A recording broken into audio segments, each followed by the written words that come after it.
Nang dahil sa isang evening party, ang babaeng hindi pa nararanasang magkanobyo ay biglang nagkaroon ng asawa. Sabi nila, ang pagmamahal daw ang pinakamagandang regalo ng Panginoon sa atin. Ito ang magsisilbing inspirasyon at lakas sa tuwing nawawalan na tayo ng dahilan para mabuhay at sumaya. Ang pagkakaroon daw ng kasintahan ay isang paraan upang maramdaman nating may taong bukod sa pamilya natin ang handang maging karamay at sandalan natin sa lahat ng bagay. Kaya lang, para kay Crisel na hindi pa nararanasang magkaroon ng kapares sa buhay, hindi niya alam kung hanggang kailan siya maniniwala sa katagang yan. Lalo pat unti-unti na siyang nasasanay na mag-isa. Handa na nga sana siyang maging matandang dalaga. Pero sadyang mapaglaro ang tadhana kung minsan. Nang dahil sa isang summer evening party, aksidente siyang nagkaroon bigla ng asawa. Kakauwi lamang ni Crisel galing trabaho habang bit-bit ang tapsilog na binili niya kina Aling Puring. Dali-dali niya itong inihain sa kanilang lamesa at tinikman. Kusang gumuhit ang ngiti sa kanyang labi. Pagkain kasi talaga ang lagi niyang pang-comfort sa lahat ng bagay. Ngunit agad din siyang napahinto nang makita si Cecilia, ang kanyang ina na papalapit sa kanya. Mukhang alam na niya ang gagawin nito. Nasabi sa akin ng kapatid mo ang tungkol sa vacation trip niya sa Palawan. Inaaya ka raw niya, pero ayaw mong sumama. Bakit naman ganun, anak?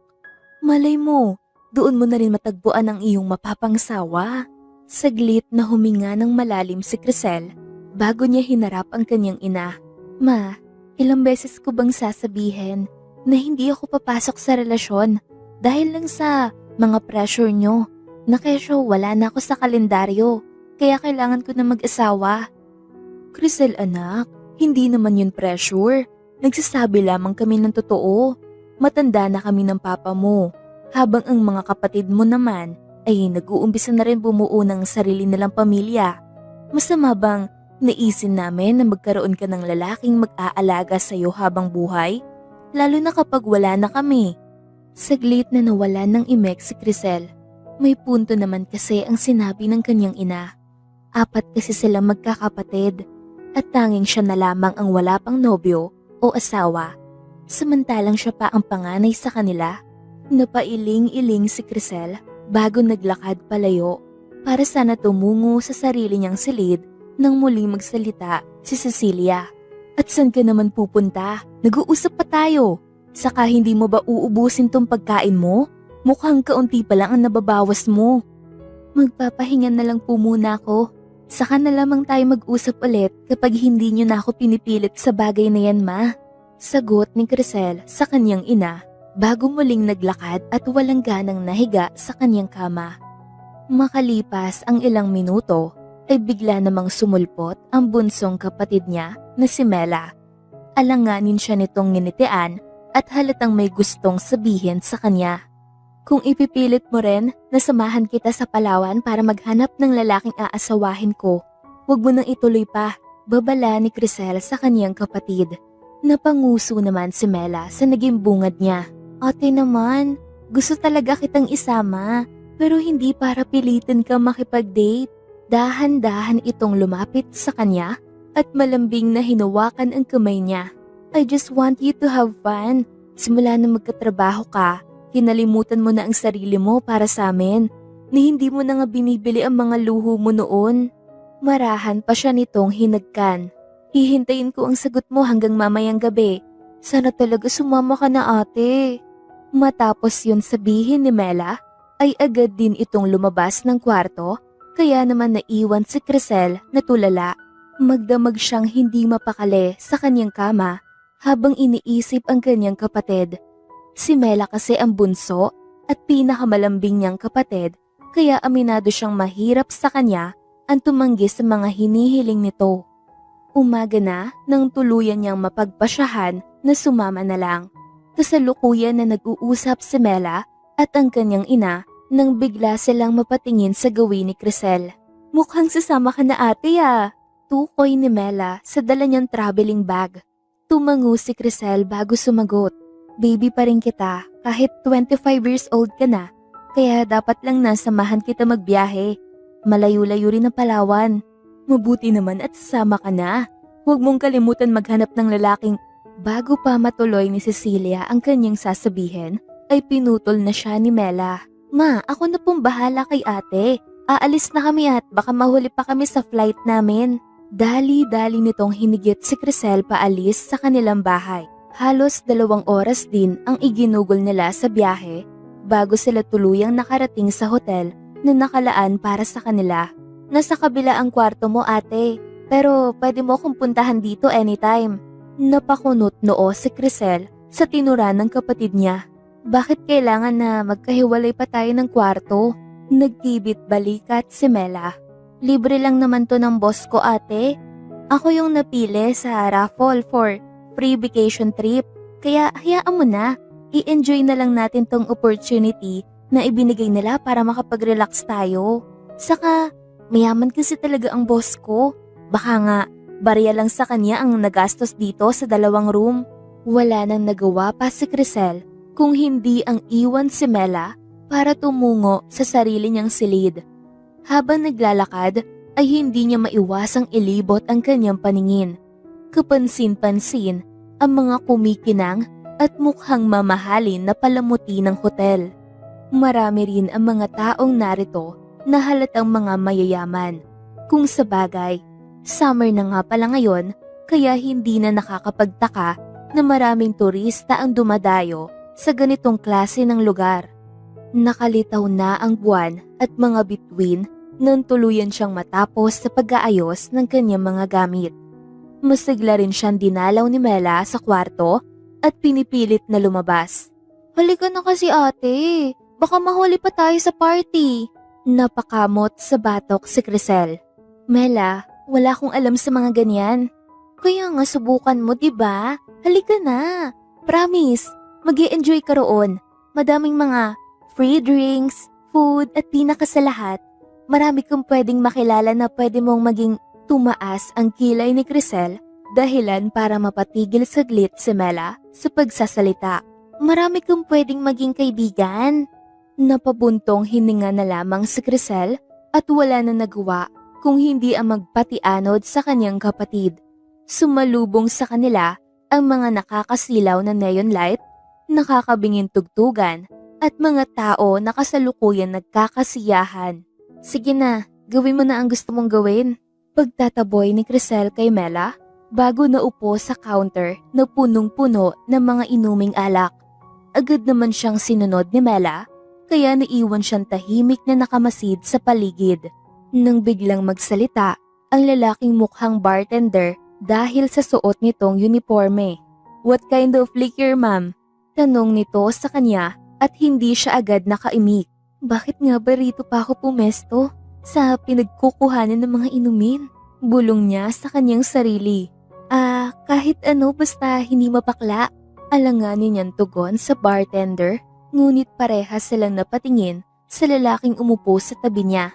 Just give her a Malibu sunset. Wika nito sa bartender at mabilisan siyang kinindatan. Hindi maiwasan titigan ni Crisel ang kabuuan ng lalaki. Nakasuot ito ng black denim short at blue printed polo. Magkakulay ang brown nitong buhok at mata na bumagay sa maputi at makinis nitong balat. Matangos din ang ilong at mapula ang labi.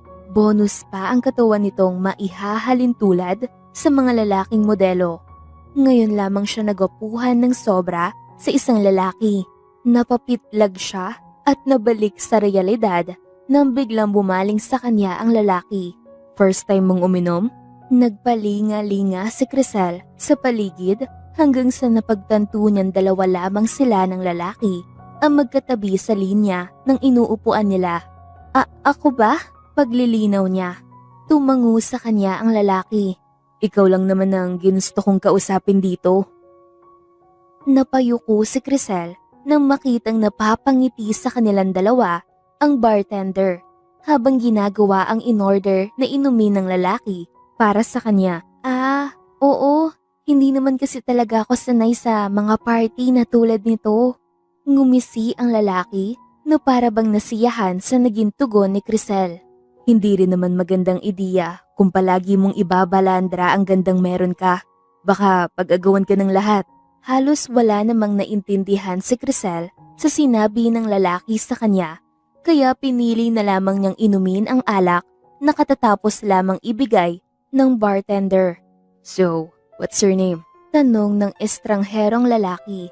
Crisel, maikli niyang tugon na ikinangiti muli ng lalaki. It's beautiful, just like the owner. Napatikhim naman si Crisel at nagkunwari na lamang na walang narinig. Ikaw, anong pangalan mo? Hans Owen Nicholas, pero pwede ring Han for short. Parehas silang natawa sa huling sinabi ng lalaki na Hans pala ang pangalan. Ito ang unang pagkakataon na nakipag-usap si Crisel sa lalaking hindi naman niya kakilala. Ilang minuto rin silang nagsalita ng kwento hanggang sa makarinig sila ng ingay sa stage na malapit sa kinauupuan nila. Nagsalita ang isang babae na mukhang host ng party event na to. Huwag na nating patagalin ito. Umpisahan natin sa paunang laro na tinatawag kong Ribbon Treasure. Paramihan lang sa mahahanap na ribbon. Tinitigan nito ang lahat ng nandoon. Bawal ang KJ, dapat lahat sasali ah. At dahil malandi ako, 2 members lang dapat kada team. Para couple kuno. Char! Hindi na iwasan ni Crisel ang mapakamot sa kanyang batok na makitang lahat ng mga taong nasa paligid ay naghahanap na ng kapareho. Halos silang 2 na lang ata ni Hans ang hindi kumikilos. Sayang ang 50,000 sa mga hindi sasali. Nanlaki ang mga mata ni Crisel sa kanyang narinig at pasimpleng napatanong sa kanyang sarili. Seriously? 50,000 para lang sa premyo ng palaro nila? Halos 1.5 buwan na sweldo ko na yun. Bigla namang napabaling ang kanyang tingin sa mga babaeng kasalukuyang lumalapit kay Hans at halatang gusto itong gawing partner. Akin na siya, turo niya kay Hans at agad na natigilan ang lahat. Mukhang napalakas ang sigaw niya. Ay kaloka, may pamain si ate girl. Natatawang saad ng host. Halos mahiya naman si Crisel at pasimpleng nagtago sa likuran ni Hans. Mabuti na lamang at agad ding lumipas ang nangyari at tuluyan nang nagsimula sa paghahanap ng ribbon ang lahat. Napaingo si Crisel nang mapansing chill lang si Hans at para bang hindi kinakabahan kahit na 2 ribbon pa lamang ang nakukuha nila. Bakit parang hindi mo naman gustong manalo? Tanong ni Crisel kay Hans. Nagkibit balikat si Hans. You're better than the actual reward. Hindi na nakasagot pa si Crisel kaya nagpatuloy na lamang sila sa kanilang ginagawa. Ngunit sa kasamaang palad ay hindi na talaga nadagdagan pa ang hawak nila na ribbon. Sa huli ay nagpasya na lamang sila na bumalik sa inuupuan nila kanina at muling uminom. Habang tumatagal ay unti-unting nakakaramdam ng antok si Crisel. Balak na niya sanang iubob ang kanyang ulo sa lamesa nang biglang lumapit sa pwesto nila ang isang lalaking may itsura din at mukhang kasing edad ni Hans. Kamusta, bad? Bati nito kay Hans at nakipagkamay bago bumaling ng tingin kay Crisel na ikinatigil nito. Kaya ka pala nawawala, may sinusundan ka na palang anghel. Ani nito bago sumipol. Nice to meet you, Miss Beautiful. Ako nga pala si Case. Pagpapakilala niya kay Crisel na agad namang ginantihan ng dalaga. Hello, I'm Crisel. Napatingin si Crisel sa hawak ni Case na paper bag dahil punong-puno iyon ng mga ribbon. Wow, nahanap mo ang lahat ng yan? Tiyak na ikaw na ang mananalo. Gusto mo ba? Pwede ko namang ipaubaya na lang ito sa magandang tulad mo. Naputol si Case sa pagsasalita nang bigla siyang sikuhin ni Hans. Namilog ang mga mata ni Crisel at tila naengganyo sa alok ng binata. Talaga? Ibibigay mo na lang sa akin yan? Tumango si Case. Oo naman, pero syempre may kondisyon. Dugtong nito sa kakaibang tono. Nagsalubong ang kilay ni Crisel. Ano naman ang kapalit? Sandali, may kukunin lang ako. Ani ni Case bago umalis saglit. Pagbalik nito ay may dala na siyang attache case kasama ang dalawa pang lalaki na mukhang kaibigan din nila. Heto, pirmahan niyo to. Turo nito sa papel na itinapat niya kina Hans at Crisel na mukhang walang ideya sa nangyayari. Ano ba to? License? Iyon lang ang nabasa ni Crisel na malinaw sa kanyang mata. Unti-unti na kasi siyang nakakaramdam ng hilo gawa ng alak na kanilang pinagsaluhan ni Hans. Wala yan. Huwag niyo nang pansinin ang nakasulat. Survey lang naman yan. Giit ni Case. Nagkibit balikat na lamang si Crisel bago niya pinirmahan ang papel na nakatapat sa kanya. Nasa kalagitnaan siya ng pagpirma nang biglang tapikin ni Case si Hans sa balikat. Nakatitig kasi ito sa papel at para bang may matinding binabasa doon. Tatanggi ka pa ba? Biyaya na ang lumalapit. Bulong ni Case kay Hans ngunit hindi nakaligtas sa pandinig ni Crisel. Saglit na tinignan ni Hans si Crisel dahilan para mapalunok ang dalaga. Para kasing may kakaiba sa mata nito na hindi niya mawari. Kalaunan ay tuluyan ding pumirma si Hans sa itinuturo ni Case. O heto, sa inyo na yan. Sabay abot ni Case ng mga ribbon sa dalawa. May gagawin pa pala kami ng mga tropa ko. Enjoy, lovebirds! Pahabol nitong biro bago nila tuluyang iniwan ang dalawa. Napangiti ng malawak si Crisel sa isiping pwede na siyang bumili ng iba't ibang pasalubong para sa mga kapatid niya. Kapag nakuha na natin ang premyo, paghatiin na natin agad. Hindi na natapos ni Crisel ang kanyang sasabihin nang biglang sumabat si Hans. Sa'yo na ang lahat ng yan. Natigilan si Crisel. Teka, paanong sa akin na ang lahat? Ayaw mo makihati? Umiling lamang ang binata bilang sagot. Grabe, malaki-laking pera din yung tinatanggihan mo ah. Natawa si Hans. Sabi ko nga, mas interesado pa ako sa'yo.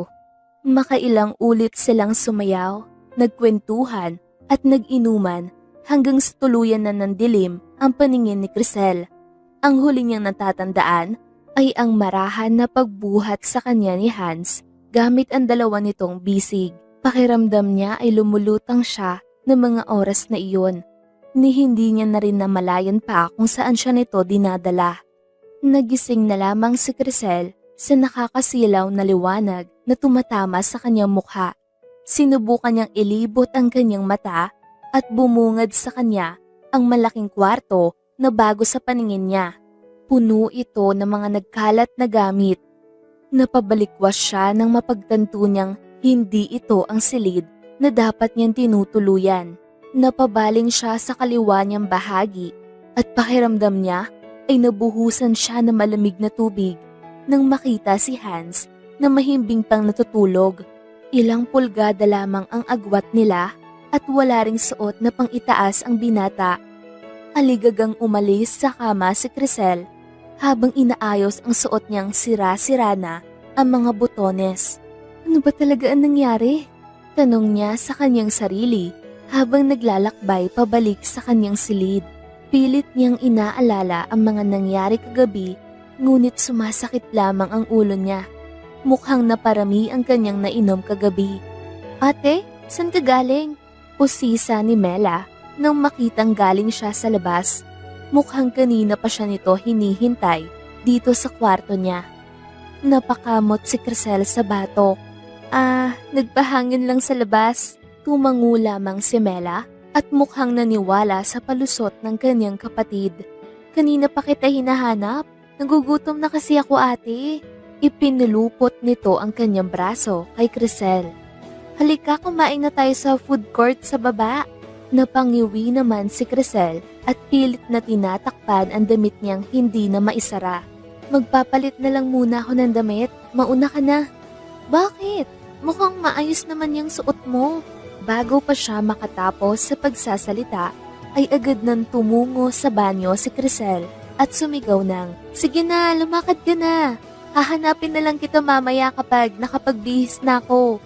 Wala na ring nagawa si Mela kung hindi ang sumang-ayon na lang. Ilang minuto na pinakalma ni Crisel ang sarili bago nagbihis at sumunod sa kaniyang kapatid.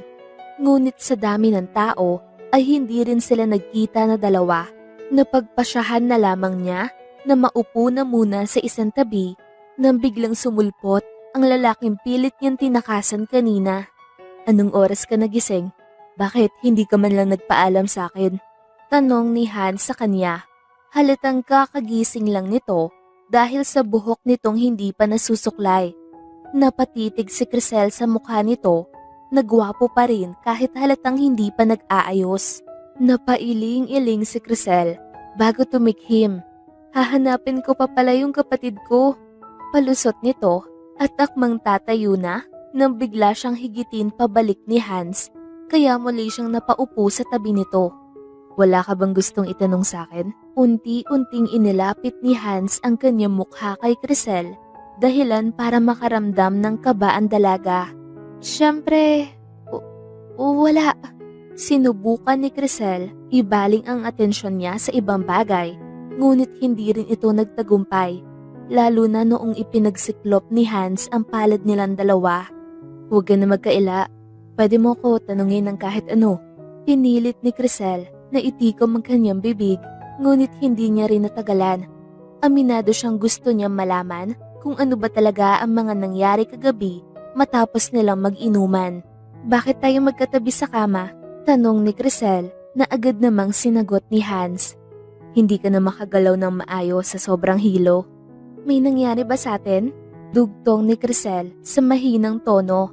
Nakagat nito ang kanyang labi na makaramdam siya ng labis na hiya. Bakit nga ba tinanong pa niya ang bagay na yon? Napangisi naman si Hans. "Ano sa tingin mo?" "Never mind. Kilala ko ang sarili ko. Alam kong hindi ko magagawa ang bagay na yon. Saka wala naman akong nararamdaman na kakaiba sa katawan ko." Napasinghap si Crisel nang bigla siyang higitin ni Hans sa bewang. Dikit na dikit sila at ilang dangkal na lamang ang layo ng mukha nila sa isa't isa.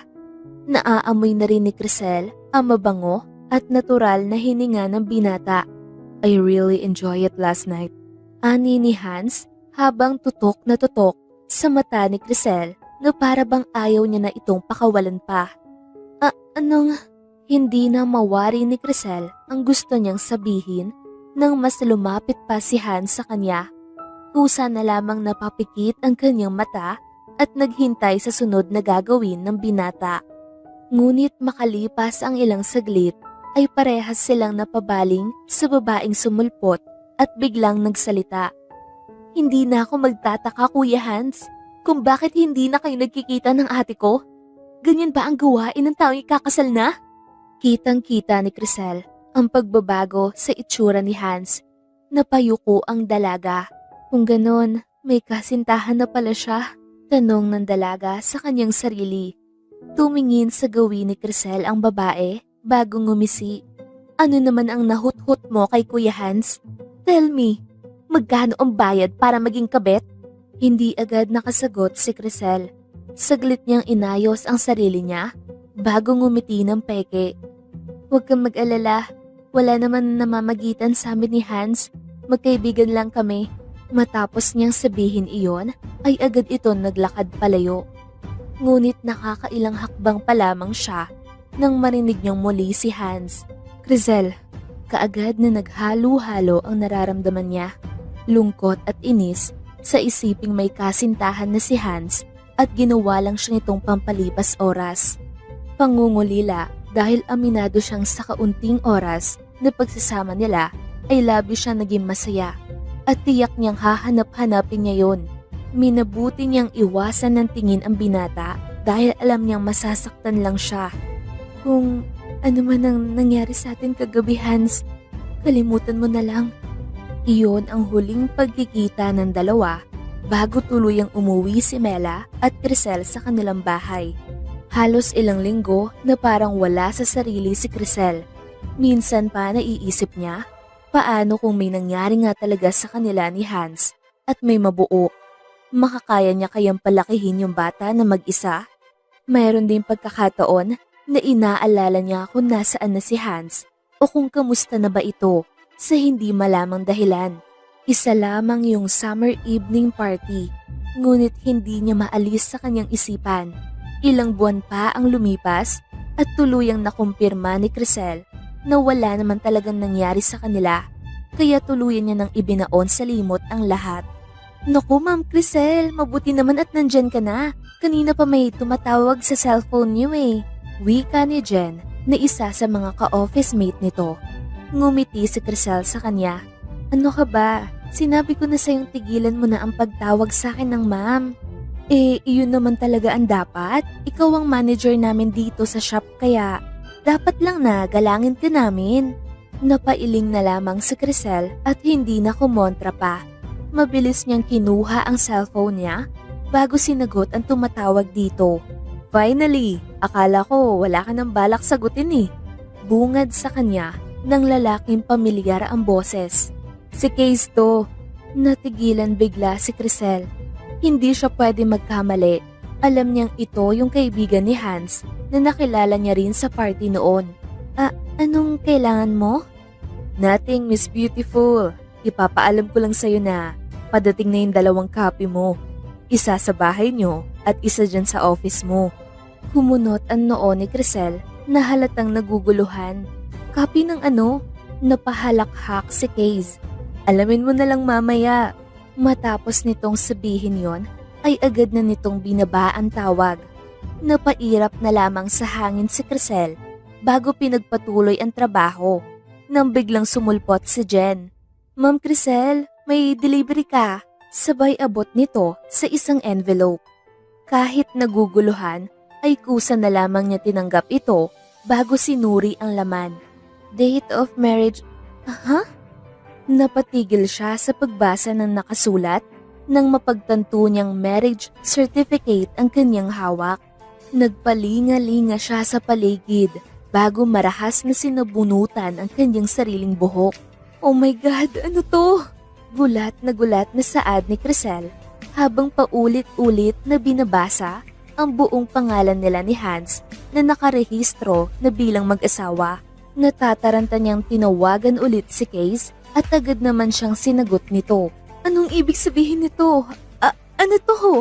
Bakit may ganito? Sunod-sunod na tanong ni Crisel na ikinatawa ng lalaki sa kabilang linya. Mukhang natanggap mo na pala. Congrats! Huwag niyo akong kalilimutan kapag nagkaanak na kayo ni Hans ha? Case, please, hindi to magandang biro. Sabihin mo, peke lang naman to, di ba? Halos matawag na ni Crisel ang lahat ng santo para lamang hilingin na sana ay sumang-ayon sa kanya si Case. Gusto mo pa bang makita ang mga award ko bilang mayor? Para lang maniwala kang valid yung kasal nyo? Dinig ni Crisel ang mahinang halakhak ni Case. I have to go, Miss Beautiful. Huwag mo kalimutang hintayin yung isa pang copy niyan papunta sa bahay nyo ha. Bye! Tuluyan na ng lumo si Crisel sa kanyang narinig. Unti-unti niyang naalala ang papel na pinirmahan nilang dalawa ni Hans doon sa party. Tiyak siyang iyon ang dahilan kung bakit may hawak na siyang marriage certificate ngayon. Kalaunan ay aligaga niyang inayos ang kanyang gamit bago sumakay ng taxi pa uwi. Habang nasa biyahe ay minabuti niyang tawagan si Mela na alam niyang nasa bahay rin. Oh ate, napatawag ka? Tanong ni Mela matapos sagutin ang tawag. Mela, makinig ka mabuti. Kung sakali mang may dumating na delivery para sa akin, huwag na huwag mong ipapakita kahit kanino. Maliwanag ba? Ilang segundo ang lumipas bago sumagot si Mela. Okay ate, nakahinga naman na maluwag si Crisel. Sige na, dyan na lang tayo mag-usap sa bahay mamaya. Laking pasasalamat ni Crisel at walang gaanong traffic, kaya naman mabilis siyang nakauwi sa kanila. Hindi pa man siya tuluyang nakakapasok sa loob ng bahay, ay pumukaw na ng atensyon niya ang mga lalaking may buhat-buhat na mga pagkain. Naku, andyan ka na pala anak. Halika, pumasok ka na. Bati ni Cecilia kay Crisel bago siya hinila sa sala.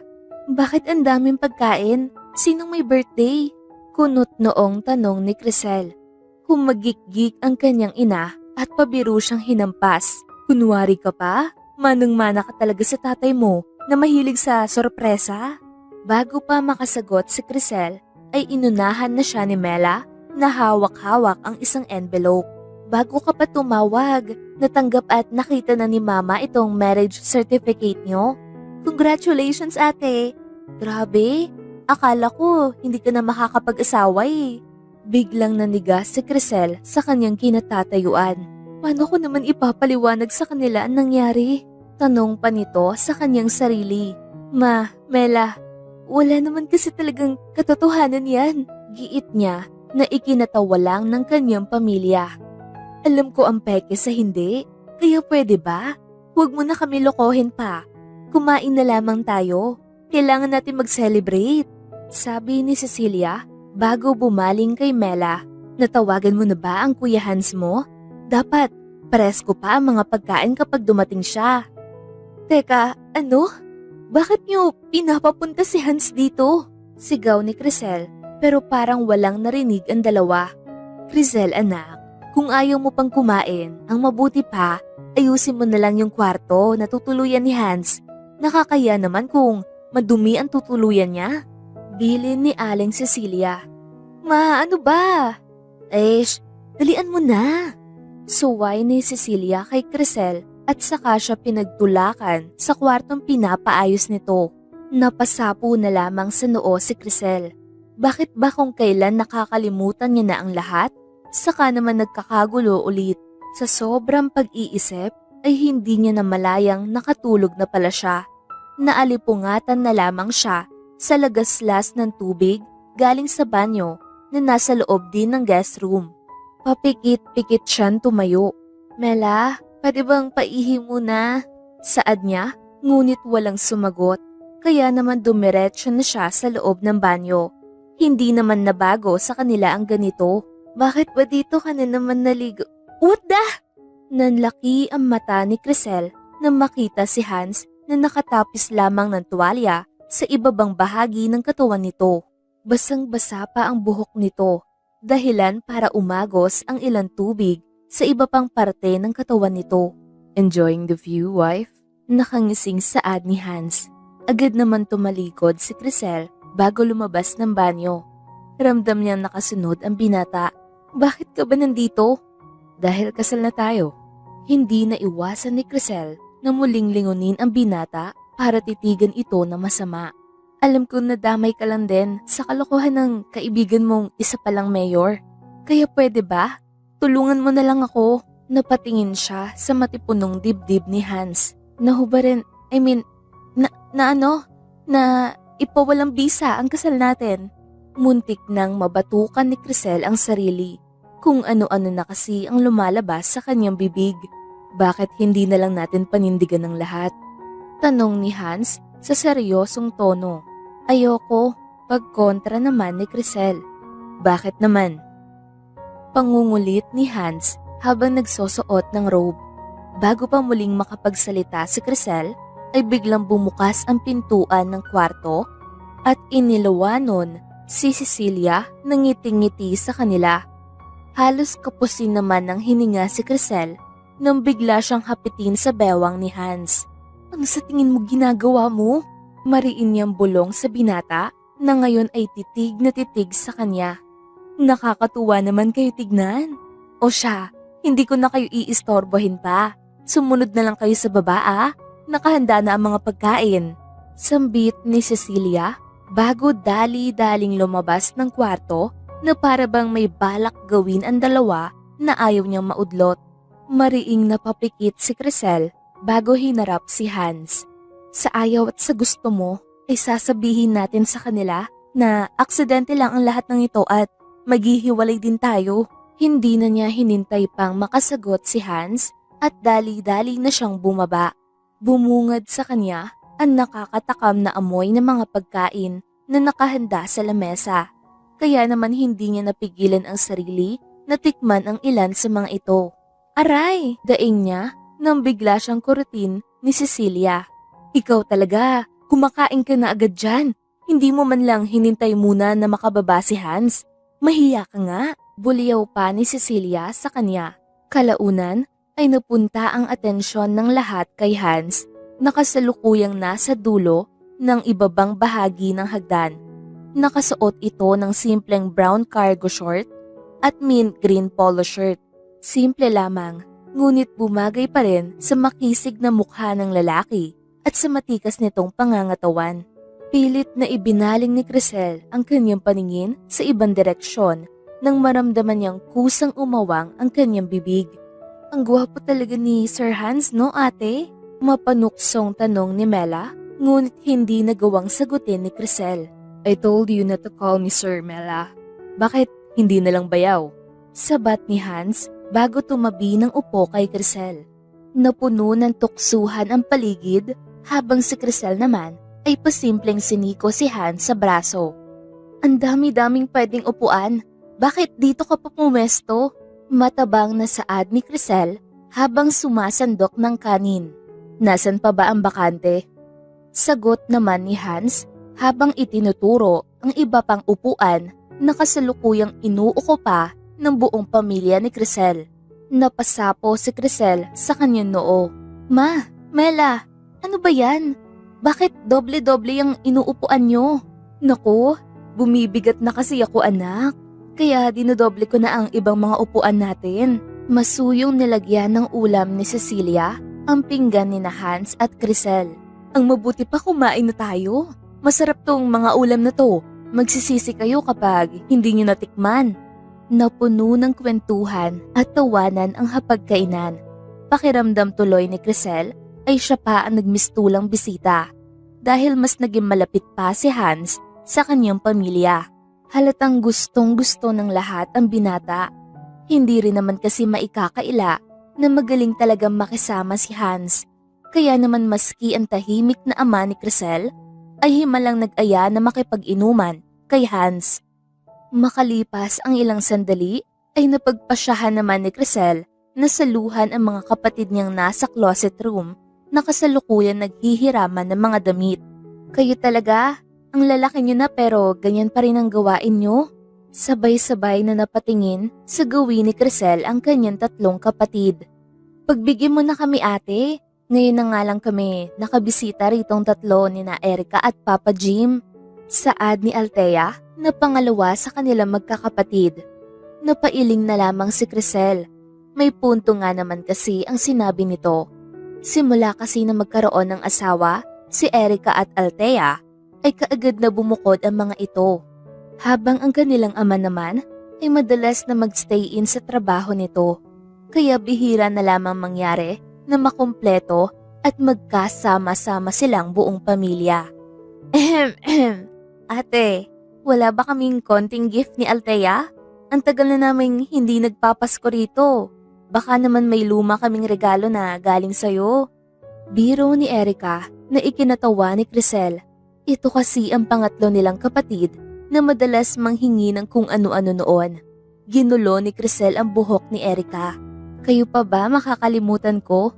Para kayong triplets noon pa. Tipong kapag may binigyan na isa, magsiselos na agad yung dalawa. Napahalakhak ang tatlo. Kunin niyo roon yung box na nasa ilalim ng kama ko. Andun yung mga gamit na hindi ko na ibigay sa inyong dalawa noong Pasko. Saad ni Crisel sa kanyang mga kapatid habang nakaturo sa pintuan ng kanyang kwarto. Masaya namang nagtilian ng dalawa na para bang bumalik sa pagkabata at nag-uunahan pa sa pagtakbo. Nagpalinga-linga si Crisel sa paligid ngunit hindi niya matanaw ang kanyang hinahanap. Nakita mo ba si Hans, Mela? Tanong niya nang hindi niya mapigilan ang kanyang sarili. Napangiti ng malawak si Mela na para bang kinikilig sa kanyang narinig. Ay, miss mo na agad si Kuya Hans. Nagiinuman pa rin ata sila ni Papa doon sa dirty kitchen. Puro kakalokohan. Ang mabuti pa, sundan mo yung dalawa doon sa kwarto ko.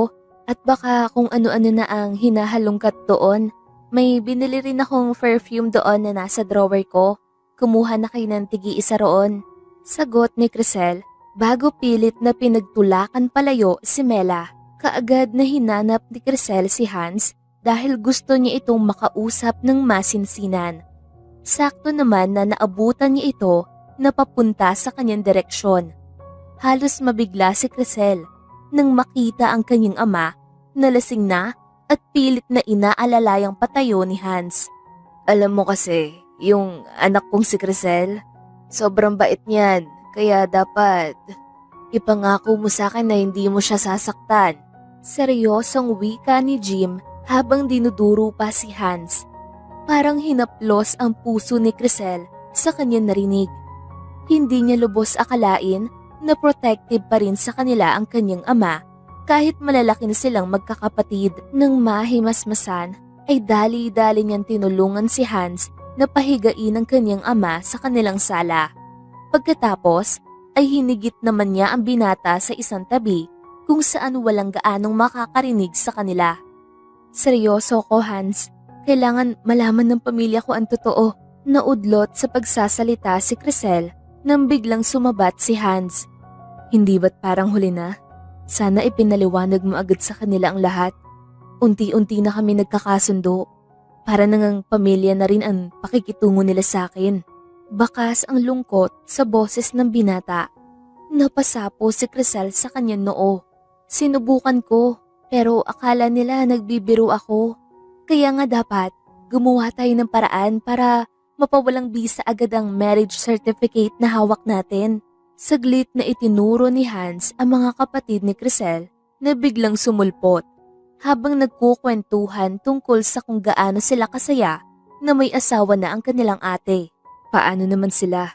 Ano sa tingin mo ang mararamdaman nila kapag nalaman nilang single ka na ulit? Napairap sa hangin si Crisel. Para namang sinabi mong malungkot at nakakaawa maging single ah. Umiling ang binata. Hindi yun ang ibig kong sabihin. Nakausap ko silang lahat kanina.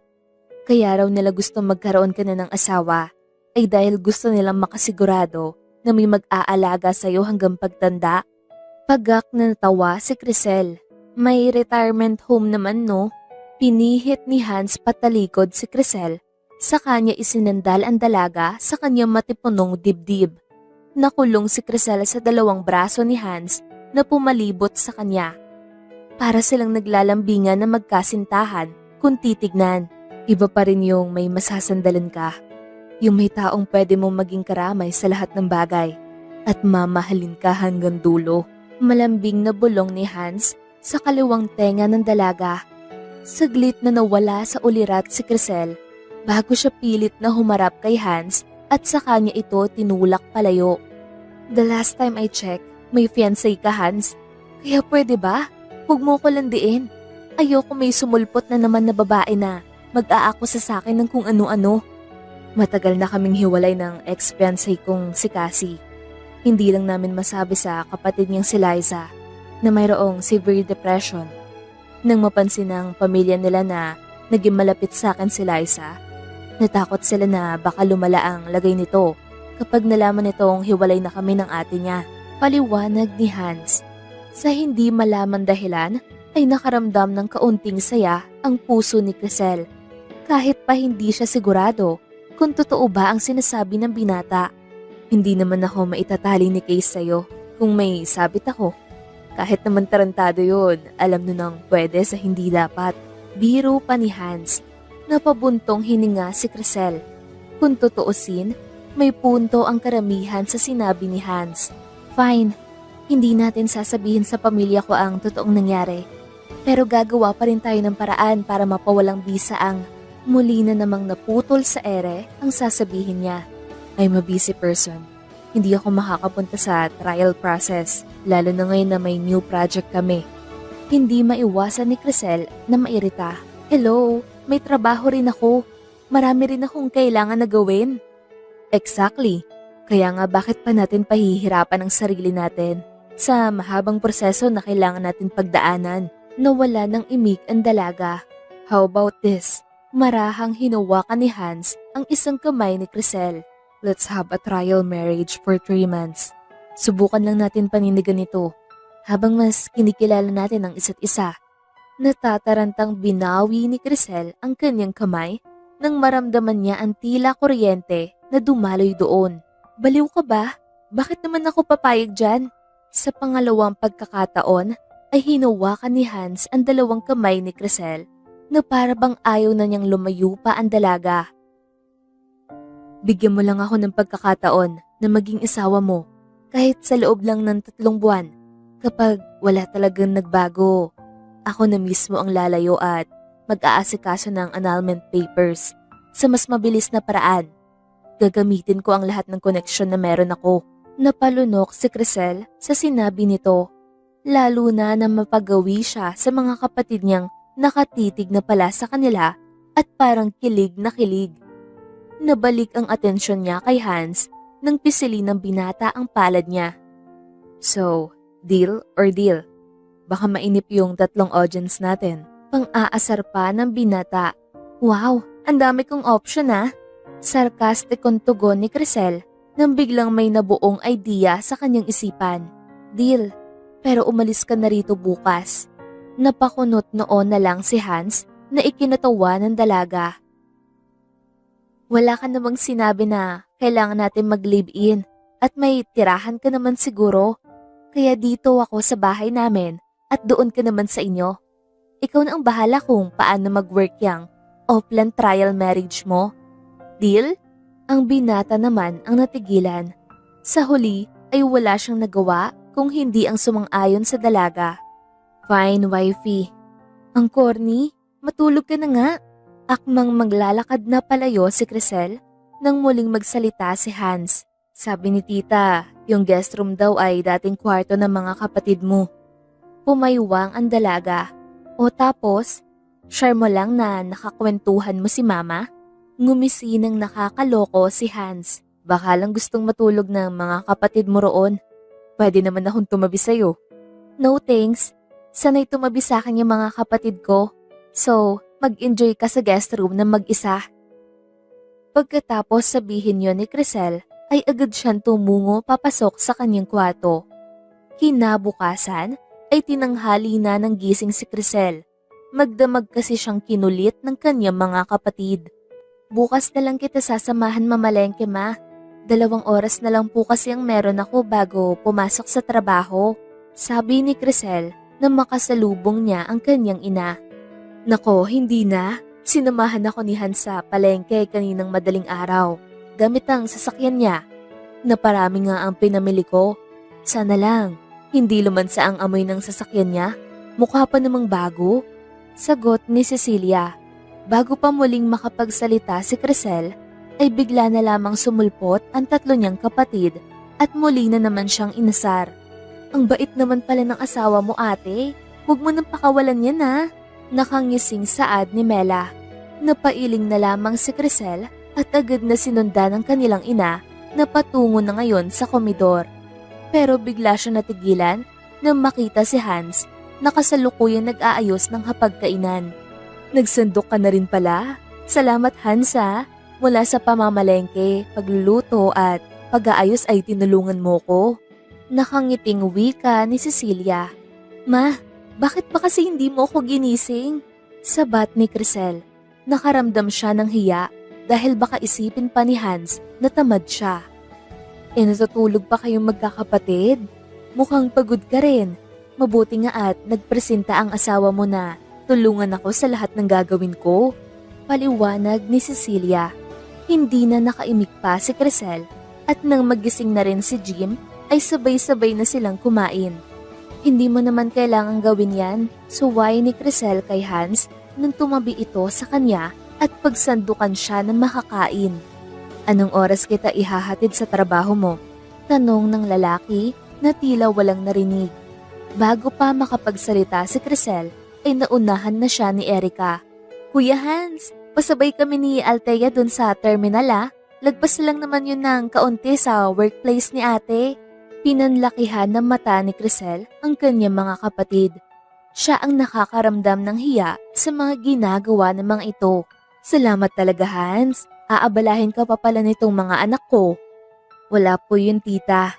Mas gusto ko nga pong makasigurado na ligtas silang aalis. Saglit na nilungon ni Hans si Crisel, lalo na ang misis ko. Biglang nasamid si Crisel sa kinakain niyang itlog. Mabuti na lamang at agad na nakakuha si Hans ng maiinom nito. Kalaunan ay naramdaman niya ang mainit na haplos ng binata. Tinulungan pa kasi siya nitong tuyuin ang nabasa niyang labi. Kailangan ko na palang mag-ayos. Nauutal na sambit ng dalaga habang pilit na iniiwasan ang titig ng lahat at saka tumungo sa kanyang silid. Hanggang sa matapos siyang maligo ay pilit pa rin niyang pinapakalma ang kanyang sarili. Tila ba may paru-parong kumikiliti sa kanyang tiyan na hindi niya maintindihan. Muntik pa siyang mapatalon sa gulat na marinig ang malakas na katok sa kanyang pinto. Crisel anak, matagal ka pa ba dyan? Nakakahiya kay Hans. Binuksan niya na agad ang aircon ng sasakyan para daw malamig na kapag sumakay kayo. Sumunod ka na agad sa labas ha, baka maubos ang gas nyon. Sigaw ni Cecilia bago tumungo sa dalawa pa niyang anak na nakasakay na ngayon sa magarang sasakyan ni Hans. Gusto niya pa sana magtagal ang mga ito, ngunit nahihiya naman siyang magsabi, lalo pat alam niyang hinahanap na ang mga ito ng kanilang mga asawa. Sa kabilang banda naman ay napilitan ng lumabas si Crisel ng kanyang kwarto at ang unang bumungad sa kanya ay ang gwapong mukha ng binata. Napalunok siya at hindi maiwasang mapatitig sa suot nitong black long sleeve. Bukas kasi ang dalawang botones nito kaya malaya niyang napagmasdan ang matipuno nitong dibdib. May problema ba, wifey? Tanong ni Hans nang mahuli ang titig ng babae. Tumikhim si Crisel. Bakit ba andito ka pa? Diba ang usapan natin dapat aalis ka na ngayon? Mariin niyang tanong. Naiirita siya sa katotohanang mas nagiging gwapo sa paningin niya ang lalaki. Wala naman akong balak sirain ang kasunduan natin, misis ko. Pagkatapos ko kayong ihatid ay, diretso na rin ako sa pag-uwi. Dadalaw na lang ako kapag hindi na pinatapos ni Crisel ang lalaki at agad na naglakad patungo sa labas ng kanilang bahay. Ramdam niya kasi ang pagbilis ng kanyang puso kahit na labis niya itong ikinakaila. Ingat kayo sa biyahe, litanya ni Cecilia na magkasalubong sila ni Crisel. Napatango lamang si Crisel at takmang tatabihan na ang kanyang mga kapatid na nasa backseat ng sasakyan nang bigla siyang hawakan ni Hans sa braso at bulungan ng katabi lang dapat ng hari ang kanyang reyna. Walang nagawa ang dalaga kung hindi ang umupo sa passenger seat, pero napasinghap siya nang biglang ilapit ni Hans ang mukha nito sa kanya. Amoy na amoy niya ang mabangong hininga ng lalaki. Seatbelt, wifey. Maikli nitong saad bago mas lumapit sa kanya para tulungan siyang ikabit ang seatbelt sa kanyang inuupuan. Ako na! Sa sobrang taranta niya ay kamay ni Hans ang una niyang nahawakan. Napapaso niya itong binawi bago madaling ikinabit ang kanyang seatbelt. Ayos ka lang ba, misis ko? Bakit parang nanginginig ka? Nag-aalalang tanong ni Hans sa kanya. Ano kasi, malamig lang yung aircon dito sa sasakyan mo, palusot ni Crisel. Laking pasasalamat niya at tulog sina Althea at Erica sa likuran nila. Kung hindi, ay aasarin na naman siya ng mga ito. Hihinaan ko na lang, tugon ni Hans bago sumakay sa driver's seat at pinaandar na ang kanyang sasakyan. Dala ng tahimik ang paligid ay unti-unting dinalaw ng antok si Crisel. Kaya umayos na lamang siya ng upo at pinigilan ang sarili na makatulog. Ramdam niya kasing napapasulyap si Hans sa kanya. Kinuha niya ang isang bote ng mineral sa kanyang bag para sana uminom. Ngunit hindi naman niya mabuksan. Sa isang iglap ay bigla na lamang inihinto ni Hans ang sasakyan sa isang tabi at ito na mismo ang nagbukas ng kanyang maiinom. Salamat, nahihiyang wika ni Crisel. Ngayon ay sigurado na siyang binabantayan ng binata ang kanyang mga kilos. Kalaunan ay nakarating din sila sa mismong pinagtatrabahuhan ni Crisel. Sakto din namang nagising na ang dalawa niyang kapatid. Bago pa siya makalabas ay agad siyang pinigilan ng dalawa. Bayad mo muna ate, biro ni Althea na agad naman dinugtungan ni Erica ng kaya nga ate, bigyan mo naman ng goodbye kiss si Kuya Hans. Ang laki kaya ng natipid natin dahil sa kanya. Sinamaan ng tingin ni Crisel ang dalawa sa kanyang likuran. Balak na nga sana niyang suwayin ang mga ito nang biglang sumabat din si Hans. Pwede ko na bang makuha yung bayad mong kiss, ma'am? Tumaas baba pa ang kilay nito na parang natutuwa sa nangyayari. Alam ni Crisel na hindi siya titigilan ng mga ito kaya mabilisan niyang inilapit ang kanyang mukha sa pisngi ng lalaki. Makikipagbeso lang sana siya nang biglang hapitin ni Hans ang kanyang bewang palapit sa kanya. Mariing dumampi ang kanyang labi sa gilid ng bibig ni Hans. Isang maling galaw lang niya ay tuluyang magtatagpo ang kanilang mga labi. Saka lamang nabalik sa wisyo ang dalaga na marinig niya ang impit na sigaw ng kanyang mga kapatid. Halatang kilig na kilig ang mga ito sa kanila. Baka mahuli na ako sa trabaho. Nauutal niyang saad bago nagmamadaling lumabas ng sasakyan. Pagkapasok niya sa loob ng store ay agad siyang napasapo sa kanyang noo. Kararating mo lang po, Ma'am Crisel? Bakit po namumutla kayo? May sakit po ba kayo? Salubong sa kanya ni Jen. Kasi mainit. Paliwanag ni Crisel at ginawa pang pamaypay ang kanyang palad. Ang akala ni Crisel ay matatahimik na ang kanyang buhay kapag umalis si Hans sa bahay nila. Pero mukhang wala yatang balak ang binata na tantanan siya. Ilang araw na siyang maagang pumapasok at umuuwi sa trabaho para lamang iwasan si Hans na gusto siyang ihatid at sundo. Nagtagumpay man siya sa bagay na yon ay hindi pa rin nagpatinag ang lalaki. Sa tuwing may libreng oras si Hans ay palagi itong dumadalaw at nagdadala ng iba't ibang pasalubong. Katulad na lamang ngayon na halatang pagod galing trabaho pero pinilit pa rin na pumunta kina Crisel. Kesa dumalaw ka rito palagi, bakit hindi ka nalang dumiretso ng uwi sa inyo? Tapos, nagdadala ka pa ng mga pasalubong? Pinapagod mo lang sarili mo? Saad ni Crisel habang inaabutan ng juice si Hans. Paano naman ako mapapagod kung nandito yung taong pahinga ko? Saglit na uminom ng juice ang binata. Yung mga pasalubong naman ay pasasalamat ko lang kay tita para sa pagpayag niya na bumisita ko rito. Dagdag pa nito. Bakit naman siya hindi papayag? Asawa naman kita. Natigil sa pagsasalita si Crisel nang mapansin niya ang kakaibang ngiti ng lalaki. I mean, asawa naman kita sa papel at sa paningin nila. Kaya kung pupunta ka, kahit huwag ka na magdala ng kung ano, baka maubos pa yung pera mo. Napuno ng katahimikan ng paligid hanggang sa mapansin na lang ni Crisel na nakatulog na ang lalaki sa inuupuan nilang sofa. Hindi niya napigilang pagmasdan ang maamo nitong mukha. Para siyang nasa harapan ng magandang larawan na handa niyang titigan magdamag. Nanatili sila sa ganong posisyon hanggang sa tuluyang maalipungatan si Hans. Tumikhim ito at nahihiyang lumingon sa babae. Pasensya na misis ko. Nakaidlip pala ako ng hindi ko namamalayan. Magpapaalam na muna ako kay Tita Cecilia para makauwi na rin ako. Akmang tatayo na ito nang bigla siyang hawakan ni Crisel sa kamay. Mahirap magmaneho ng pagod at inaantok. Doon ka na muna ulit matulog sa guest room. Bukas ka na lang umuwi.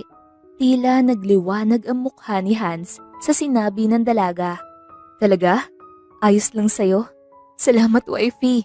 Masaya niyang wika kay Crisel saka ito niyakap. Napapitlag ang dalaga at marahang lumayo kay Hans. Matutulog na rin pala ako. Gabi na. Magpahinga ka na rin. Matapos niyang sabihin yon, ay dali-dali siyang pumasok sa kanyang silid. Hindi na naman kasi mapakali ang kanyang puso na parang kinikiliti. Kinabukasan ay maagang nagising si Crisel ngunit wala na siyang naabutang bakas ng lalaki. Maagang umalis si Hans. Nakakaawa nga dahil mukhang gusto pa matulog. Pero busy daw kasi sa trabaho, kaya kailangan na rin niyang umalis. Paliwanag ni Cecilia na mapansing palinga-linga ang dalaga sa paligid. Hindi umimik si Crisel at sinabayan na lamang ang kanyang ina sa pagkain na niluto nitong almusal. Nang matapos ay agad niyang tinulungan ito sa pagligpit ng mga kalat. Day off niya kasi ngayon kaya marami siyang libreng oras. Ako nang bahala magputuyo sa mga hugasin. Tigil ni Cecilia sa dalaga, saka ito inabutan ng 2 lunchbox. Nagsalubong ang 2 kilay ni Crisel. Ano po to ma? Ngumiti na nakakaloko si Cecilia. Tutal wala ka naman trabaho ngayon. Dalawin mo ang kapatid at asawa mo at dalhan mo ng makakain. Nanlaki ang mata ni Crisel. Man naman, rest day ko ngayon. Saka hindi ko po alam kung saan nagtatrabaho si Hans. Aray! Hindi na niya natapos ang sasabihin niya nang bigla siyang tapikin ng kanyang ina sa balikat. Pwede ka naman magpahinga kapag naihatid mo na yan. Saka anong hindi mo alam kung saan nagtatrabaho si Hans? Anong klaseng asawa ka? Sumbat ni Cecilia at sapilitang itinulak ang kanyang anak sa kwarto nito. Kesa mapanis yan niluto ko, gumawa ka ng paraan para maihatid yan sa dalawa. Walang nagawa si Crisel kung hindi sundin ang kanyang ina. Nagsuot lamang siya ng simpleng damit bago tinawagan si Case mula sa call history ng cellphone niya. Hello, Miss Beautiful? Bakit napatawag ka? Magiging ninong na ba ako? Tanong ni Case matapos sagutin ang kanyang tawag. Itatanong ko lang sana kung saan nagtatrabaho si Hans. Sagot ni Crisel. Sinong Hans? Yung asawa mo? Hindi agad nakaimik si Crisel dahilan para matawa ang lalaki. Miss Beautiful, kailangan mong linawin sa akin. Marami akong kakilala na Hans ang pangalan. Paano kita matutulungan kung... Siyempre yung Hans na asawa ko. Nag-iisa lang naman siyang Hans sa buhay ko. Saglit na pailing si Crisel.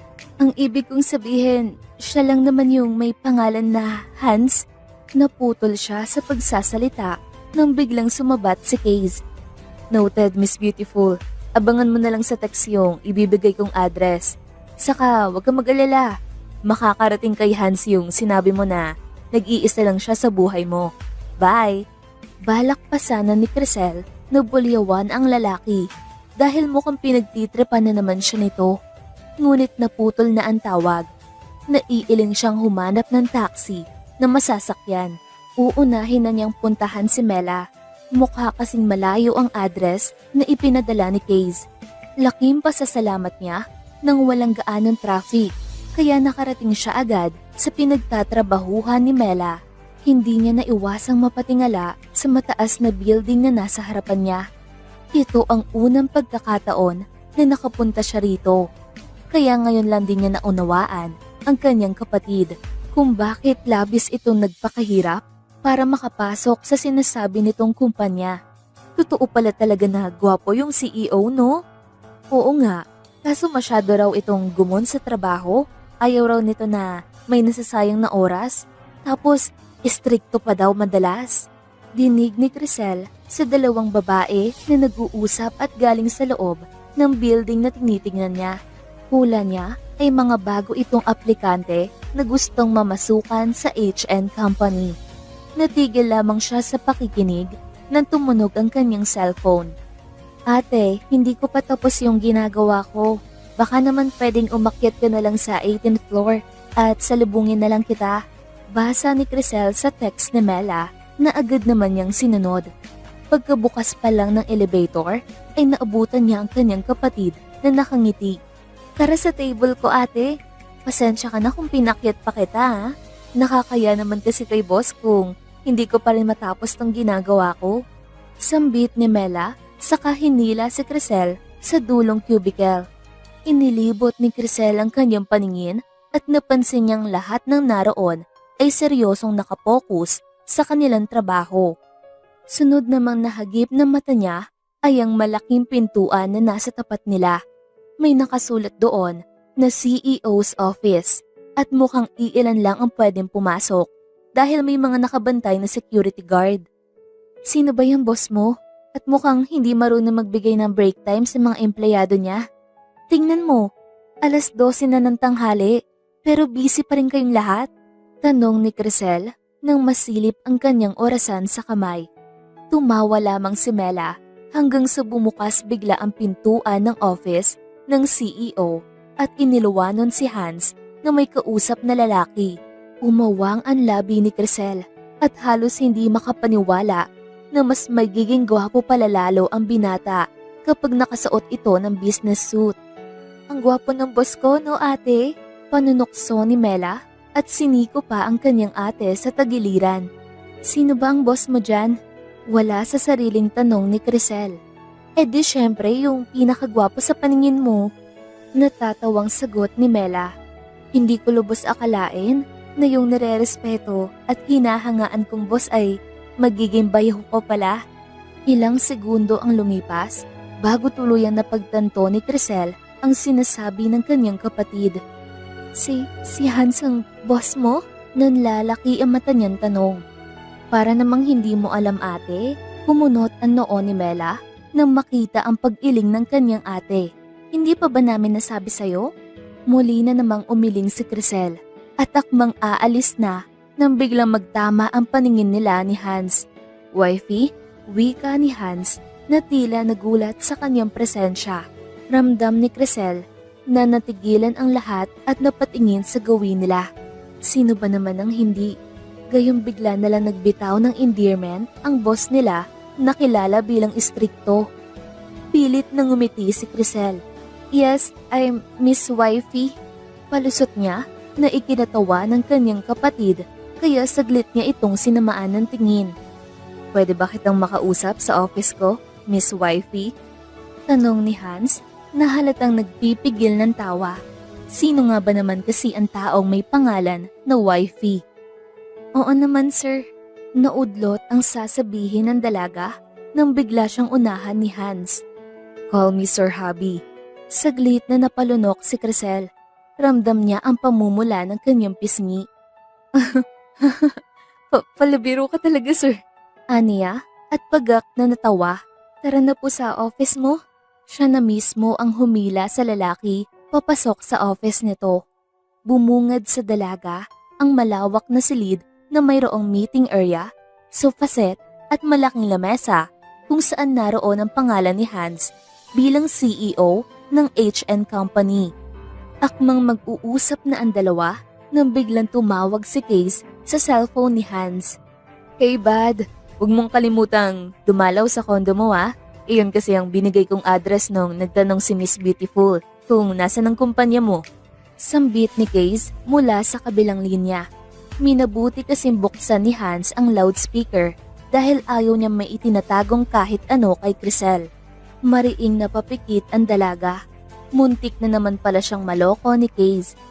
At sa tingin mo natutuwa ako na niligaw mo ang asawa ko? Paano kung may nangyaring masama sa kanya? Seryosong sagot ni Hans habang nakatitig sa dalaga. Wow, chill bad. Gusto ko lang naman na mas mapalapit kayo. Saka, alam mo ba na may sinabi siya kanina? Hindi na pinatapos pa ni Hans ang kanyang kaibigan sa pagsasalita. Case, ano man tungkol sa asawa ko, gusto ko sa kanya mismo marinig. Pagkatapos nitong sabihin yon, ay agad na nitong pinatay ang tawag at muling humarap sa dalaga nang nakangiti. So, anong sadya ng misis ko? Kaagad na inabot ni Crisel ang isa pa niyang hawak na lunchbox. Pinapabigay ni Mama. Tumikhim siya at itinuro ang lamesa ng lalaki. Bakit hindi mo man lang sinabi sa akin na isa ka palang CEO? Kumunot ang noo ni Hans. Wari ba nagtataka sa naging tanong ng dalaga? Hindi ba nasabi sa'yo ni Mela? Saka, may problema ba tungkol doon? Ipinag-cross ni Crisel ang kanyang braso. Oo, meron. Kung alam ko lang na CEO ka, di sana lalo akong nagpursige na hiwalayan ka. Ayokong matulad sa mga pinikula na inaapek kapag nalaman ng iba na hindi ako mayaman. Hindi napigilan ni Hans ang matawa. Pero wala tayo sa pelikula, misis ko. Totoong mag-asawa tayo. Kaya lahat ng kayamanan ko at bagay na meron ako ay pag-aari mo na rin. Pilit na pinigilan ni Crisel ang ngiti sa kanyang labi. Kailangan ko na palang umalis. Akmang maglalakad na siya palayo nang bigla siyang hawakan ni Hans sa kamay. Day off mo ba ngayon? Tango lamang ang isinagot ng babae. Then let's have a date. Hayaan mo akong bumawi sa'yo at kilalanin natin ang isa't isa. Muling napatingin si Crisel sa working table ni Hans na puno ng mga papeles. Hindi niya lubos akalain na pagdating sa kanya ay handang iwan ng binata ang mga gawain nito. Tapusin mo na lang muna ang trabaho mo. Hihintayin kita. Sagot ni Crisel bago naupo sa sofa. Pero napukaw ang atensyon niya sa libro na nakapatong sa tabi nito. Hindi sa akin yan, natatarantang usal ni Hans at saka dali-daling itinago ang libro. Ngunit huli na dahil nabasa na ng dalaga ang nakasulat doon. How to be a good husband? Diyan ka ba kumukuha ng mga corny mong banat? Natatawang biro ni Crisel at saka umiling. Sige na mabuting asawa, gawin mo na ang kailangan mong gawin. Dagdag pa niya. Kalaunan ay nag-focus na ang binata sa mga kailangan nitong pirmahan, habang si Crisel naman ay pasimple siyang pinapanood. Hindi niya akalain na gwapo rin pala ito kahit na seryosong nakakunot ang noo at mukhang stress na sa mga binabasa. Tumagilid pa siya ng upo para mas lalong mapagmasdan ang mukha ni Hans hanggang sa hindi niya namalayan na nakatulog na pala siya. Nang muling idilat ni Crisel ang kanyang mga mata, ay nakahiga na siya sa hita ni Hans at kasalukuyan siya nitong kinukumutan gamit ang coat nito. "Tapos ka na sa trabaho mo?" tanong ni Crisel bago tumayo mula sa pagkakahiga. Nakangitin tumango si Hans. "Pwede na ba natin ituloy yung date natin?" Tumango lamang ang dalaga sa kanya. Nang araw na yon ay mas nakilala nila ang isa't isa. Marami silang pagkakapareho at mas lalong naging komportable sa isa't isa. Tila ba perpekto silang itinadhanang pagtagpuin hanggang sa ang simpleng date na yon ay paulit-ulit na nasundan at namalayan na lang nila na parehas na sila ng itinitibok ng puso. Isang buwan lamang ang lumipas, ngunit hindi nabigo si Hans na iparamdam sa dalaga kung gaano ito kahalaga sa kanya. Dahilan para tuluyan ng gumuho ang pader na itinayo ng dalaga sa pagitan nila. Hindi na napigilan pa ni Crisel ang magkagusto kay Hans, lalo pat sa binata niya naranasang maging masaya ng sobra at matrato na parang isang prinsesa. Sa maikling panahon na yon ay masasabi niyang sapat na para masabing nagmamahalan sila. "Ikaw na ang bahala sa kanya, Miss Beautiful. Matagal na kasi ang hindi umiinom, kaya madali na malasing. Tapos, kanina ka pa bukang bibig niyan, kaya naisipan kong dito na lang siya dalhin sa inyo." Paliwanag ni Case matapos tulungan si Crisel na ihiga si Hans sa kwarto ng dalaga. Galing kasi sila sa party na magkaibigan at napainom ng kaunti. Nagpasalamat si Crisel at saka hinatid palabas si Case bago binalikan ang natutulog niyang asawa. Balak niya sanang hubarin ang jacket nito nang bigla nitong marahas na itinulak ang kamay niya. "Lumayo ka sa akin. May asawa na ako. Mahal na mahal ko yun," sabi ni Hans habang nakapikit pa rin. Kahit lasing ang galing pa rin magpakilig, bulong ni Crisel sa kanyang sarili bago naisipan na tabihan na lang ang lalaki. Kinabukasan ay nagising ang dalaga na tanging sulat kamay na lang ni Hans ang katabi. Maaga raw itong pumasok sa trabaho dahil may kailangang asikasuhin sa kumpanya niya. Dala ng pag-aalala na baka may hangover pa ang lalaki, kaya naisipan ni Crisel na ipagluto ito ng egg soup na kanyang hinatid mismo sa opisina ng lalaki. "Ihahatid na lang kita pabalik, misis ko," saad ni Hans habang pasimpleng nakasunod sa dalaga na palabas na ng kanyang opisina. Ayaw pa sana niya itong paalisin, ngunit may kailangan pa raw itong puntahan. "Sir Habi, hindi pwedeng palagi mo nalang iniiwan ang trabaho mo rito para lang landiin ako," mabirong bulong ni Crisel. "Pero trabaho ko rin na siguraduhing ligtas ang misis ko." Napahalakhak si Crisel. "Hindi na ako bata, no?" Habang tumatagal ay mas lalong nagiging protective ang lalaki sa kanya. "Sir Hans, ako na lang kaya ang maghatid sa ate ko sa labas. Baka abutin na kayo ng gabi dyan eh, kapag hindi nyo pa binitawan ng isa't isa." Biglang sabat ni Mela habang tinuturo ang palad ng dalawa na kanina pa magkahawak. Pare-pareho silang natawa, ngunit agad din yung naudlot nang biglang sumulpot ang babaeng mugto ang mga mata at namumutla. Masama ang titig nito sa kanila na tila ba napupuno ito ng galit. "Liza, anong ginagawa mo rito?" tanong ni Hans sa kapatid ng kanyang ex-fiancé. Pasimple niyang hinila si Crisel patungo sa kanyang likuran. Hindi kasi maganda ang kutob niya rito. "Bakit, Kuya Hans? Wala na rin ba akong karapatang dalawin ka? Dahil ba sila na ang tinuturing mong pangalawang pamilya?" Pagak na natawa ang babae habang nag-uunahan sa pagtulo ang kanyang luha. "Paano mo kami nagawang iwan para lang sa mga mang-aagaw na yan?" Kumuyom ang kamao ni Hans. "Kung gusto mo makipag-usap sa akin, dun tayo sa loob ng opisina ko. Huwag mo silang idamay rito." "Bakit hindi? Sila mismo ang dahilan kung bakit tinatakbuhan mo ang responsibilidad mo sa ate ko." Marahas na inihagis ni Liza ang hawak niyang envelope. dahilan para magkalat ang mga litrato ni Hans at ang kanyang ate na nag-uusap sa hotel. May iilan din doong ultrasound ng kanyang ate. Ano Kuya Hans, ikakaila mo rin ba na ikaw ang nakabuntis sa ate ko? Para lang makasama yung malanding babae na yan? Sigaw ni Liza bago tumitig kay Crisel na halatang nabigla sa mga narinig. Kung matino kang babae, hiwalayin mo si Kuya Hans. Buntis ang ate ko at siya ang ama.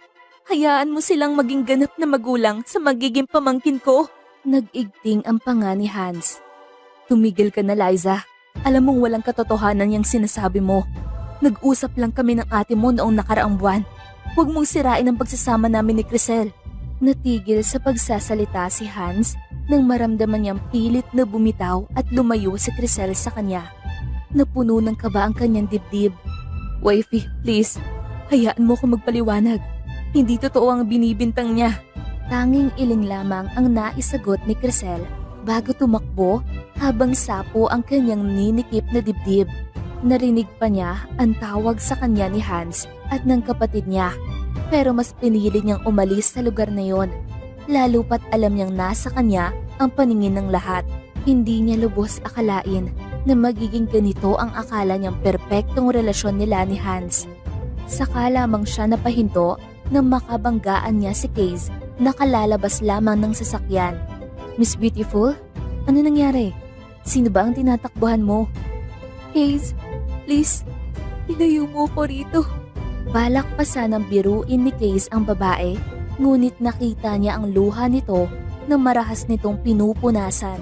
Tumango siya at akmang bubuksan na ang sasakyan niya nang marinig niya ang boses ng kanyang kaibigan. Wifey, please, maniwala ka sa akin.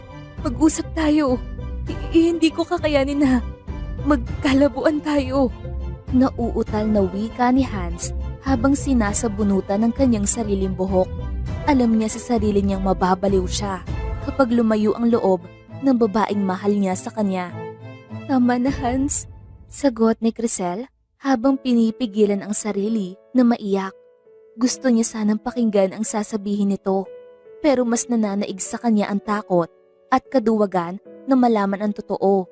Ayokong masira ang pangalan ko at puso ko nang dahil lang sa relasyon na to. Pilit niyang iniiwasan ang mukha ng lalaki na kasalukuyang lumuluhod at nagmamakaawa sa kanya. Wifey, please. Ayoko nagkakaganito tayo. Pag-usapan natin to. Hindi kumibo si Crisel kaya desperado nang hinawakan ni Hans ang kamay nito. Pare, tama na. Nasasaktan na si Miss Beautiful sa pagkakahawak mo. Tigil ni Case sa kanyang kaibigan. Sa tagal nilang magkakilala, ngayon lang niya ito nakitang umiyak at magmakaawa na parang takot na takot maiwan. Hinigit niya palayo si Crisel dahilan para kwelyuhan siya ni Hans. Huwag mo subukang ilayo sa akin ang asawa ko. Akin lang siya, Case. Hindi ko hahayaan na mawala siya sa akin. Mariing pagkakasabi ni Hans. Pare, hindi mo kailangang ipaalala sa akin ang bagay na yan. Alam mo, gusto ko kayong magkatuluyan na dalawa. Pero hindi mo ba nakikita? Ayaw kanyang makausap ngayon. Hindi mo pwedeng ipilit ang sarili mo sa kanya. Saka lamang bumitaw si Hans na magsalita si Crisel at hawakan ng kanyang braso. Tama na Hans, itigil na natin to. Ayoko na makita ka ulit. Tila nang hina si Hans sa narinig. Wala siyang nagawa kung hindi panoorin ang dalawa na unti-unting nawawala sa kanyang paningin. Ilang araw ang lumipas bago muling nakapasok si Crisel sa trabaho. Marami ang nakapansin sa pagiging matamlay niya, pero wala ni isang sumubok na kausapin siya. Sa kanyang palagay ay marami nang nag-aakala na malandi siyang babae at naninira ng relasyon ng iba. Ma'am, may naghahanap po sa inyo. Alanganin turo ni Jen sa entrance ng store nila. Nang puntahan iyon ni Crisel ay bumungad sa kanya ang babaeng buntis, nakamukha ng nasa larawan na ibinato ni Liza. Mariin siyang napalunok nang may mabuong ideya sa kanyang isipan. Hi, I'm Cassie. Pwede ba tayo mag-usap na dalawa? Nang makapasok sila sa Japanese restaurant ay agad na nagsalita si Crisel. Matatanggap ko kung galit ka. Pero gusto kong malaman mo na walang namamagitan sa amin ni Hans. Kasi nungalingan naman ng lahat ng yan. Putol ng babae kay Crisel dahil mag-asawa kayo at ikaw ang may karapatan na magalit. Marahang ngumiti si Cassie. Naging ex-fiancé man ako ni Hans, hindi ko yun pwedeng ipagmalaki. I cheated on him. Wala naman talagang kulang sa kanya. Pero nagawa ko makipagtalik sa ibang lalaki. Sa araw mismo ng engagement namin, natulala si Crisel sa kanyang narinig at sa hindi malaman dahilan ay nakaramdam siya ng galit sa babaeng nasa harapan niya. Paano nito nagawang lokohin si Hans? Alam mo kung ano yung mas malala? Napilitan siyang gawin yung pakiusap ko na itago sa lahat na niloko ko siya at hiwalay na kaming dalawa. Lalo na sa kapatid ko na alam kong hindi matatanggap ang nangyari. Marahang hinawakan ni Cassie ang kamay ni Crisel na nakayukom. Mas matatanggap ko pa na magalit ka sa akin kaysa ipagtulakan mo sa akin yung taong paulit-ulit ko lang na nasaktan. Inilahad ni Cassie ang pictures nila ni Hans sa hotel na pinagtatrabahuhan ng kinakasama niya. Totoong nagkita kami ni Hans last month para ipaalam sa kapatid ko ang tungkol sa amin. Pero hindi sa kanya ang dinadala ko. Aksidente ako nabuntis ng dating empleyado ng pamilya ko. Hindi nila matanggap yon. Kaya gusto nilang palabasin na si Hans ang ama nito. Napayo ko si Cassie. Hindi ko hihilingin na patawarin niyo ko at ang pamilya ko. Pero sa maniwala ka man o sa hindi, hangad ko ang kaligayahan yung dalawa. Huminga siya ng malalim bago nginitian si Crisel na kasalukuyan ng lumuluha. Huwag kang matakot na mahalin siya dahil sigurado akong ikaw lang ang babaeng nararapat sa kanya. Sa isang iglap ay tila natauhan si Crisel na hindi pwedeng si Hans lang ang lumalaban para sa relasyon nila. At kahit anong pagsubok pa man ang dumating, kailangan niyang suklian ng tiwala at pagmamahal ang binibigay nito sa kanya. Kalaunan ay nagmamadaling tumungo si Crisel sa ibinigay na address ni Kay sa kanya. Gusto niya makausap si Hans sa lalong madaling panahon. Manang Melda, sinabi ko nang ayoko ng kausap. Wifey? Gulat na usal ni Hans matapos niyang buksan ang pintuan ng kanyang kondo. Hi, pwede ba tayo mag-usap? Tanong ni Crisel, ngunit mahigpit na yakap ang kanyang unang natanggap. Miss na kita, misis ko. Ang sabi nila, huwag daw muna kitang guguluhin. Kaya ko namang tiisin ang bagay na yun. Pero pwede bang pagbigyan mo kung bumawi? Sa natitirang araw na pinagkasunduan natin, biglang naalala ni Crisel na 3 linggo na lamang ang natitira bago matapos ang 3 buwan na pinag-usapan nila. Pero Hans, ayoko nang ituloy pa ang trial marriage na yun. Kitang-kita ni Crisel na namutla ang lalaki sa kanyang sinabi. Maya-maya pa ay bigla itong lumuhod at yumakap sa kanyang bewang. Wifey, please, bigyan mo ko ng huling pagkakataon na iparamdam sa'yo kung gaano kita kamahal. Pagsusumamo ni Hans, maisip pa lang niyang maghihiwalay sila ni Crisel ay hindi niya na mapigilan ang sarili na mapaluha. Kung may tinatago man akong sekreto, iyon ang katotohanan na agad mong binihag ang puso ko sa unang pagkikita natin. Hindi ako lasing nung gabing yun. Simula't umpisa pa lang, ikaw na ang gusto kong makasama hanggang pagtanda. Kaya pakiusap. Bigyan mo pa ako ng huling pagkakataon. Sa pilitang binaklas ni Crisel ang pagkakapit sa kanya ng binata. Saka siya lumuhod para pantayan ito. Let's put an end to this trial marriage. Because I feel the same way. Mahal din kita, Hans. Handa na akong panindigan ang relasyon natin. At gusto kong patunayan at iparamdam sa'yo kung gaano kita kamahal hanggang dulo. Totoo ba itong naririnig ko? Hindi makapaniwalang tanong ni Hans.